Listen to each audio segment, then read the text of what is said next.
Welcome back. Thank you for staying with us. Minister Stephenson King has indicated that the possible relocation and demolition of the Castries Comprehensive Secondary School is not a priority for the government.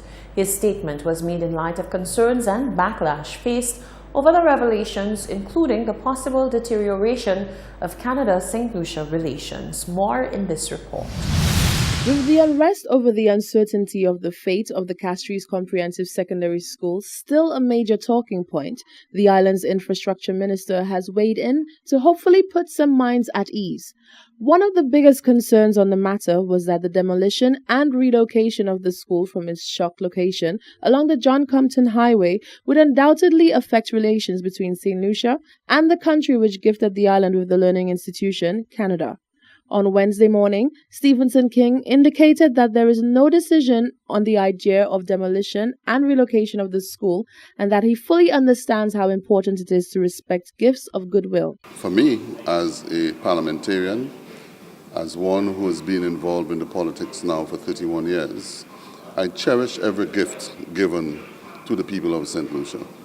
And as much as possible, I believe our commitment must be to preserve those gifts, to attempt to maintain the gifts, and to have them as emblems of sound relationships in this country.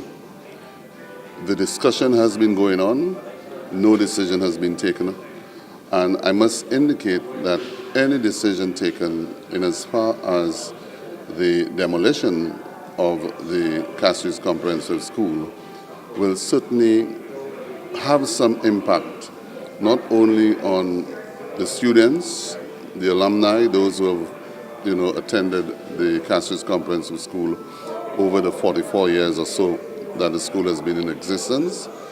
I believe there will be some reaction. King said the powers that be need to tread carefully on the subject. It is a matter that has to be handled very carefully to ensure that it doesn't interfere with the relationship between the government and those who have attended the school and those who gave us that precious gift to the children of St. Lucia. The CCSS was gifted to the island nearly 45 years ago. Reporting for Hot 7 News, I am Rochelle Gonzalez. Now in other news, Canada, the nation that recently legalized cannabis, is looking to increase the number of seasonal agricultural workers that it employs. Through its Canada Caribbean Agricultural Workers Program, St. Lucia is looking to increase the number of farmers who participate, to not only take advantage of the farming opportunity, but to expand knowledge and wealth. Solange Alfred has more in this report. The 2018 annual Canada Caribbean Seasonal Agricultural Workers Program SWAP Intergovernmental Review meeting was held on November 21st. Under the supervision of Minister for Labour Stephenson King, the meeting sought to spark discussion on ways to cultivate employment opportunities for the OECS member states. Minister for Labour and Social Security in Jamaica, Shaheen Robinson, noted the many benefits that the program offers, not just for Canada, but for small Caribbean countries to develop their agricultural sector from the wealth of knowledge that will be gained by participants. The economic benefits to the countries, it's a mutually beneficial program. The employers in Canada get workers to plant and reap their products, and our workers go there and they're employed. The remittances come back to the islands. And also the transfer of knowledge, which is very important because some of our farmers, we have to admit, they're engaged in subsistence farming on a small scale. When they travel abroad to Canada, they're exposed to different forms of farming, even different products and how they are farmed and reaped. So the transfer of knowledge is very, very important. And you can see it being applied in communities, in farming communities, when those workers come back to Jamaica.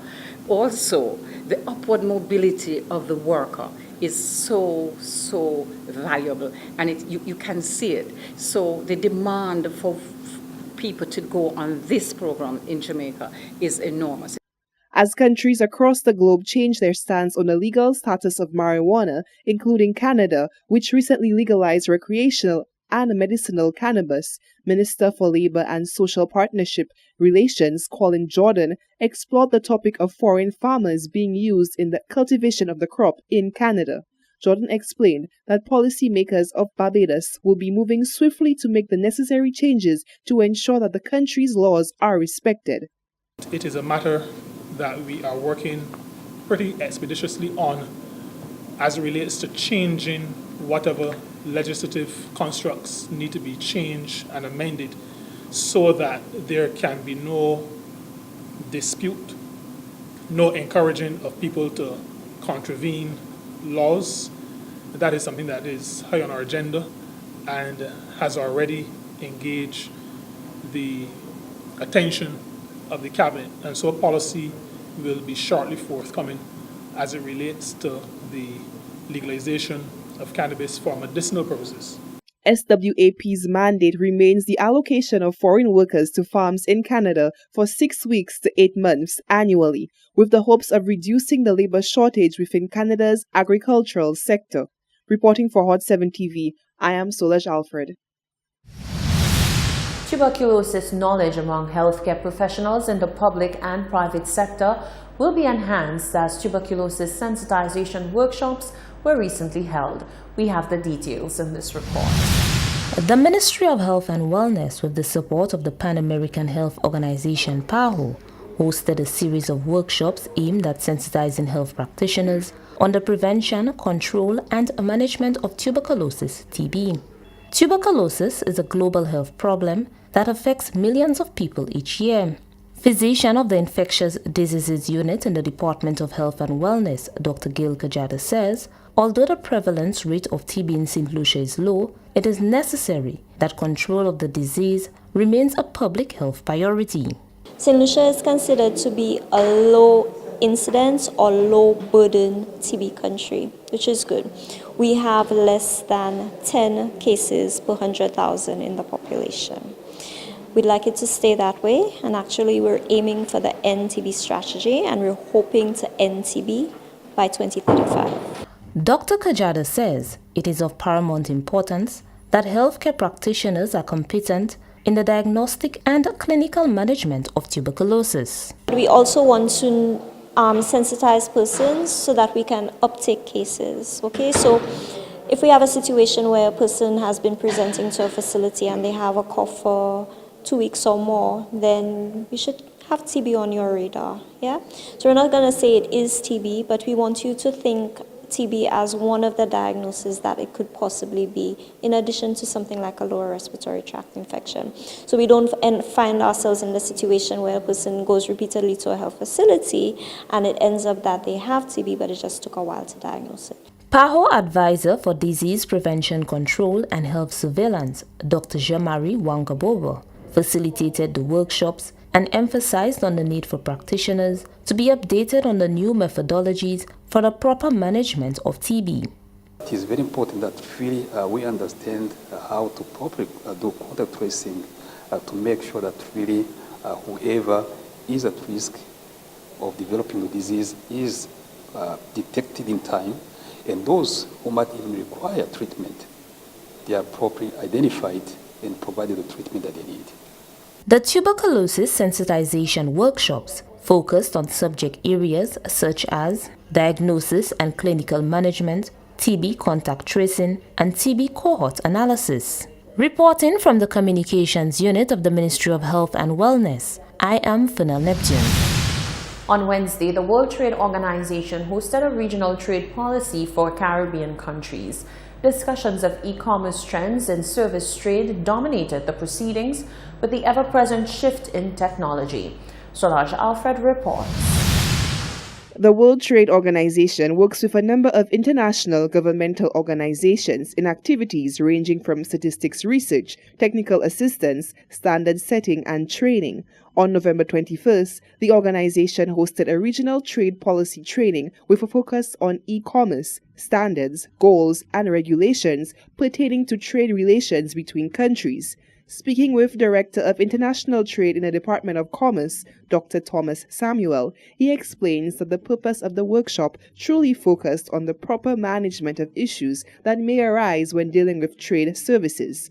As you know, our economy is really a service-oriented economy, and we need to build our understanding of the agreements and the sort of the rules in which we have to operate. So this exercise is really intended to do that, to teach us what's happening. And for example, the work program of the WTO that came out of after what we call the 11th Ministerial Conference, which was held in Buenos Aires. A lot of things are coming out of that, which will be occupying the time of the officials and representatives in Geneva over the next 2 years. So we need to learn and be able to connect to that, and some of us have to provide inputs to them. So it's really a very useful exercise, and we've been encouraging and supporting this assistance from the WTO, which really is a very effective way of building capacity in our member states across the region. According to Samuel, this course has major benefits for the enhancement of several different trade sectors, inclusive of St. Lucia's e-commerce trade service sector. There are different ways of trading in services. You could stay at home on a computer and be providing a service to somebody via the internet in another country. You can travel if your laptop and your bag and go and provide services for 3 months in another country. We call that Mode 4, movement of natural persons. So that tells them basically how to do it. Maybe you might want to have a commercial venture overseas to provide a service. So that's called Mode 3. So they're being schooled and educated in the sort of international architecture and trading services. So it's very beneficial at the end of the day, and this is where our future is. Actually, tourism is services. People may not be aware, but tourism is a multi-pronged service. So we have business services, we have services in health, services in ICT, and a whole range of areas are covered, and this training definitely enhances their capacity. Head of Department of the Institute for Training and Technical Cooperation in the WTO, Claude Trollier, stated that a major part of the training session also involves liaising with the government of St. Lucia to evaluate the island's collaboration with the WTO and prepare recommendations for changes. To make a wider assessment of the assistance that they have been receiving from the WTO over the last 5 years, and see the extent to which it has helped them in defending their rights as a member of the WTO, and see whether other things should be done, or what we are doing should be done differently to better respond to the actual needs of the country. The 2-day training workshop covered a range of topics, inclusive of scheduling techniques, trends in service trade development, and analytical tools and trade agreements. Reporting for Hot 7 News, I am Solaj Alfred. Mayor of Castries, Peterson Francis, has called for deeper collaboration between St. Lucia and the French territories. Mayor Francis has emphasized the significance of stronger relationships based on shared values and the need to work together to stimulate greater development and diversity. Speaking at the 28th anniversary celebrations of the Association of St. Lucia and the French Territories of the Americas on Sunday, the mayor articulated the need to deepen bonds and strengthen partnerships which can contribute to the development of St. Lucia. He hoped that the occasion would bring about a spirit of association, saying that it is a spirit of association which gives birth to new ideas, new visions, and new missions. The 28th anniversary celebrations of the Association of St. Lucia and the French Territories took place at JJ's Paradise Resort in Marigot. This is the Hot 7 Nightly News. Stay with us. We have more news coming up after the break.